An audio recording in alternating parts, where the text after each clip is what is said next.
ओम शांति।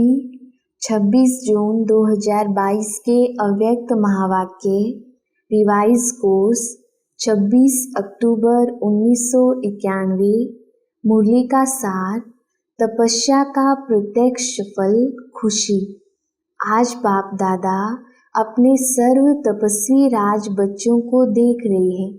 तपस्वी भी हो और राज अधिकारी भी हो, इसलिए तपस्वी राज हो। तपस्या अर्थात राज्य अधिकारी बनना। तपस्या राजा बनाती है, तो सभी राजा बने हो ना। तपस्या का बल क्या फल देता है? अधीन से अधिकारी अर्थात राजा बना देता है। इसलिए गायन भी है कि तपस्या से राज्य भाग्य प्राप्त होता है। तो भाग्य कितना श्रेष्ठ है। ऐसा भाग्य सारे कल्प में किसी को भी प्राप्त नहीं हो सकता। इतना बड़ा भाग्य है जो भाग्य विधाता को अपना बना दिया है। एक एक भाग्य अलग मांगने की आवश्यकता नहीं है। भाग्य विधाता से सर्व भाग्य वर्षे में ले लिया है। वर्षा कभी मांगा नहीं जाता है। सर्व भाग्य भाग्य विधाता ने स्वयं ही दिया है। तपस्या अर्थात आत्मा कहती है मैं तेरी तू मेरा, इसको ही तपस्या कहा जाता है। इसी तपस्या के बल से भाग्य विधाता को अपना बना दिया है। भाग्य विधाता बाप भी कहते हैं मैं तेरा, तो कितना श्रेष्ठ भाग्य हो गया। भाग्य के साथ साथ स्वराज्य अभी मिला है। भविष्य विश्व का राज्य स्वराज्य का ही आधार है, इसलिए तपस्वी राज हो। बाप दादा को भी अपने हरेक राज्य अधिकारी बच्चे को देख हर्ष होता है। भक्ति में अनेक जन्मों में बाप दादा के आगे क्या बोला, याद है या भूल गए हो? बार बार अपने को मैं गुलाम ही बोला है। मैं गुलाम तेरा। बाप कहते हैं मेरे बच्चे और गुलाम, सर्वशक्तिवान के बच्चे और गुलाम शोभता है। इसलिए बाप ने मैं गुलाम तेरा के बजाय क्या अनुभव कराया, मैं तेरा। तो गुलाम से राजा बन गए। अभी भी कभी गुलाम तो नहीं बनते हो। गुलाम बन के पुराने संस्कार कभी इमर्स तो नहीं होते हैं। माया के गुलाम होते हो। राजा कभी गुलाम नहीं बन सकता है। गुलामपन छूट गया वह कभी कभी अच्छा लगता है। तो तपस्या का बल बहुत श्रेष्ठ है। और तपस्या क्या करते हो? तपस्या में मेहनत करते हो। बाप दादा ने सुनाया था कि तपस्या क्या है? मौज मनाना। तपस्या अर्थात बहुत सहज नाचना और गाना। बस नाचना गाना सहज होता है, वह मुश्किल होता है। मनोरंजन होता है, वह मेहनत होती है। तो तपस्या में क्या करते हो? तपस्या का प्रत्यक्ष फल है खुशी। तो खुशी में क्या होता है? नाचना। तपस्या अर्थात खुशी में नाचना और बाप के और अपने आदि अनादि स्वरूप के गुण गाना। तो यह गीत कितना बड़ा और कितना सहज है। इसमें गला ठीक है व नहीं ठीक है इसकी भी जरूरत नहीं है। निरंतर यह गीत गा सकते हो। निरंतर खुशी में नाचते रहो। तो तपस्या का अर्थ क्या हुआ? नाचना और गाना कितना सहज है। माथा भारी उसका होता है जो छोटी सी गलती करते हैं। ब्राह्मण जीवन में कभी किसका माथा भारी हो नहीं सकता। हॉस्पिटल बनाने वालों का माथा भारी हुआ। ट्रस्टी सामने बैठे हैं ना, माथा भारी है। जब करण करावन हार बाप है तो आपको क्या बोझ है? यह तो निमित्त बनाकर भाग्य बनाने का साधन बना रही हो। आपकी जिम्मेवारी क्या है? बाप के बजाय अपनी जिम्मेवारी समझ लेते हैं तो माथा भारी होता है। बाप सर्वशक्तिवान मेरा साथी है तो क्या भारीपन होगा? छोटी सी गलती कर देते हो, मेरी जिम्मेवारी समझते हो तो माथा भारी होता है। तो ब्राह्मण जीवन ही नाचो गाओ और मौज करो। सेवा चाहे वाचा है चाहे कर्मणा, यह सेवा भी एक खेल है। सेवा कोई और चीज नहीं है। कोई दिमाग के खेल होते हैं, कोई हल्के खेल होते हैं, लेकिन है तो खेल ना। दिमाग के खेल में दिमाग भारी होता है क्या? तो यह सब खेल करते हो तो चाहे कितना भी बड़ा सोचने का काम हो, अटेंशन देने का काम हो, लेकिन मास्टर सर्वशक्तिवान आत्मा के लिए सब खेल है। ऐसे है और थोड़ा थोड़ा करते करते थक जाते हो। मेजॉरिटी अथक बनते हो, लेकिन कभी कभी थोड़ा थक जाते हो।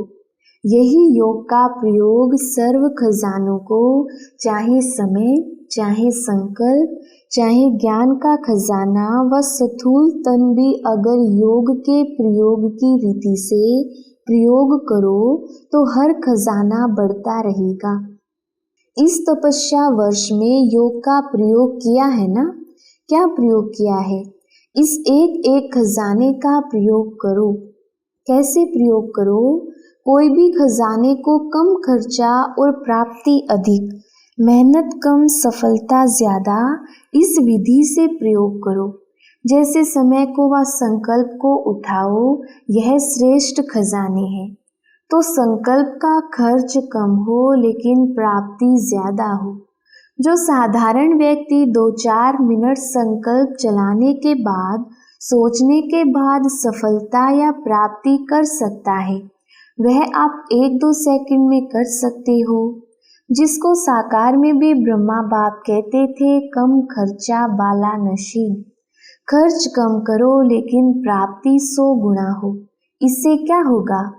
जो बचत होगी, चाहे समय की चाहे संकल्प की, तो बचत को औरों की सेवा में लगा सकेंगे। दान पुण्य कौन कर सकता है? जिसको धन की बचत होती है।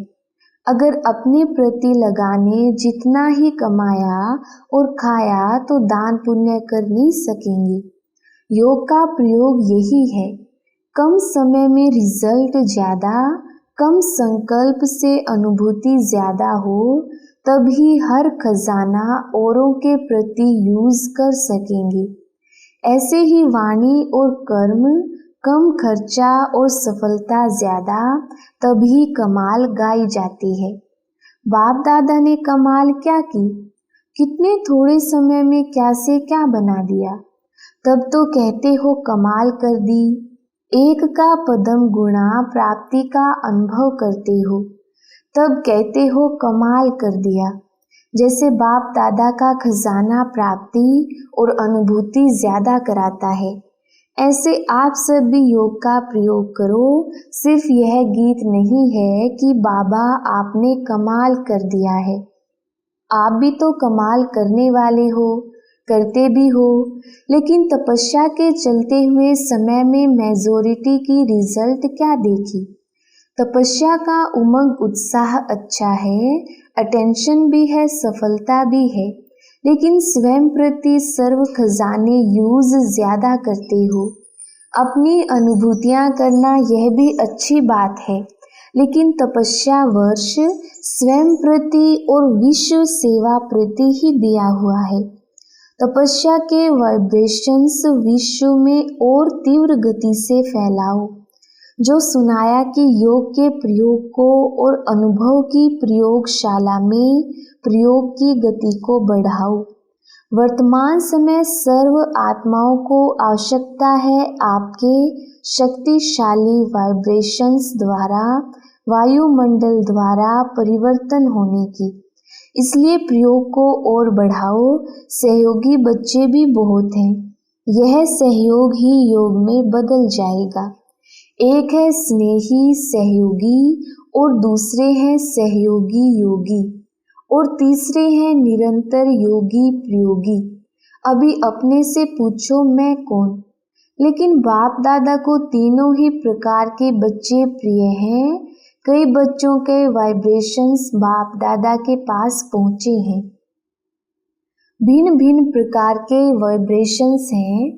जानते हो कौन सी बात बाप के पास पहुंची है? इशारे से समझने वाले हो ना? इस तपस्या वर्ष में जो कुछ हो रहा है, इसका कारण क्या? बड़े बड़े प्रोजेक्ट कर रहे हो, इसका कारण क्या? कोई समझते हैं कि यही तपस्या का फल है, कोई समझते हैं तपस्या वर्ष में यह क्यों। दोनों वाइब्रेशंस आते हैं, लेकिन यह समय की तीव्र गति और तपस्या के वाइब्रेशंस से आवश्यकता का पूर्ण होना, यह तपस्या के बल का फल है। फल तो खाना पड़ेगा ना। यह ड्रामा दिखाता है कि तपस्या सर्व आवश्यकताओं को समय पर सहज पूर्ण कर सकती है। समझा? क्वेश्चन नहीं उठ सकता कि यह क्यों हो रहा है। तपस्या अर्थात सफलता सहज अनुभूति हो। चाहे आगे चलकर असंभव कैसे सहज संभव होता है, यह अनुभव ज्यादा से ज्यादा करते रहेंगे। विघ्नों का आना यह भी ड्रामा में आदि से अंत तक नूंद है। यह विघ्न भी असंभव से संभव की अनुभूति कराते हैं, और आप सभी तो अनुभवी हो ही गए हैं, इसलिए विघ्न भी खेल लगता है। जैसे फुटबॉल का खेल करते हो तो क्या करते हो? बाल आता है तभी तो ठोकर लगाते हो। अगर बॉल ही ना आए तो ठोकर कैसे लगाएंगे? खेल कैसे होगा? यह भी फुटबॉल का खेल है। खेल खेलने में मजा आता है ना, या मूंझते हो? कोशिश करते हो ना कि बॉल मेरे पाँव में आए, मैं लगाऊं। यह खेल तो होता रहेगा। Nothing new. ड्रामा खेल भी दिखाता है और संपन्न सफलता भी दिखाता है। यही ब्राह्मण कुल की रीति रस्म है। अच्छा, इस ग्रुप को बहुत चांस मिले हैं। किसी भी कार्य के निमित्त बनना, किसी भी प्रकार की विधि से निमित्त बनना, अर्थात चांस लेने वाले चांसलर बनना। आज के विश्व में संपत्ति वाले तो बहुत हैं, लेकिन आपके पास सबसे बड़ी संपत्ति कौन सी है जो दुनिया वालों के पास नहीं है? और उसी की आवश्यकता संपत्ति वालों को भी है तो गरीब को भी है। वह कौन सी संपत्ति है? सबसे बड़ी आवश्यक संपत्ति है संपत्ति। चाहे गरीब है चाहे धनवान है, लेकिन आज संपत्ति नहीं है। संपत्ति की संपत्ति सबसे बड़ी है। और कुछ भी नहीं दो, लेकिन संपत्ति से सबको संतुष्ट कर सकते हो। और आपकी संपत्ति ईश्वरीय परिवार के नाते से संपत्ति है। अल्पकाल की संपत्ति नहीं, पारिवारिक संपत्ति सबसे बड़ी संपत्ति है। और यह सबको आवश्यक है और आप सबको दे सकते हो। रूहानी संपत्ति तन, मन और धन की भी पूर्ति कर सकती है। अच्छा, इस पर फिर सुनाएंगे। चारों ओर के तपस्वी राज श्रेष्ठ आत्माएं सदा योग के प्रयोग द्वारा कम खर्च सफलता श्रेष्ठ अनुभव करने वाले, सदा मैं तेरा तू मेरा इस तपस्या में मगन रहने वाले, सदा हर समय तपस्या के द्वारा खुशी में नाचने और बाप और अपने गुण गाने वाले, ऐसे देश विदेश के सर्व स्मृति स्वरूप बच्चों को बाप दादा का याद प्यार और नमस्ते। हम रूहानी बच्चों की रूहानी बाप दादा को याद प्यार, गुड मॉर्निंग और नमस्ते जी। वरदान। अपने चलन और चेहरे द्वारा भाग्य की लकीर दिखाने वाले श्रेष्ठ भाग्यवान भव। विस्तार। आप ब्राह्मण बच्चों को डायरेक्ट अनादि पिता और आदि पिता द्वारा यह अलौकिक जन्म प्राप्त हुआ है। जिसका जन्म ही भाग्य विधाता द्वारा हुआ हो, वह कितना भाग्यवान हुआ।